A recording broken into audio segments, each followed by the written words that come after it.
રાહુલ સિંહની central board of secondary education એટલે કે સીબીએસઈના અધ્યક્ષ તરીકે નિયુક્તિ કરવામાં આવી છે. કેન્દ્ર સરકારે દર વર્ષે 17 સપ્ટેમ્બરને હૈદરાબાદ મુક્તિ દિવસ તરીકે ઉજવવાનું નક્કી કર્યું છે.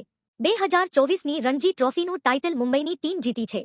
મલેરિયાથી સૌથી વધુ પ્રભાવિત આફ્રિકન દેશોના આરોગ્ય પ્રધાનોએ મલેરિયાથી થતા મૃત્યુને સમાપ્ત કરવાના ઉદ્દેશ્ય સાથે યાઉન્ડ ઘોષણા અપનાવ્યું છે. અનુસૂચિત જાતિ અને અનુસૂચિત જનજાતિ માટેના રાષ્ટ્રીય આયોગના ભૂતપૂર્વ સભ્ય અને લદ્દાખના અગ્રણી બૌદ્ધ ભિક્ષુ લામા લોબ્ઝાંગનું નવી દિલ્હી ખાતે અવસાન થયું છે.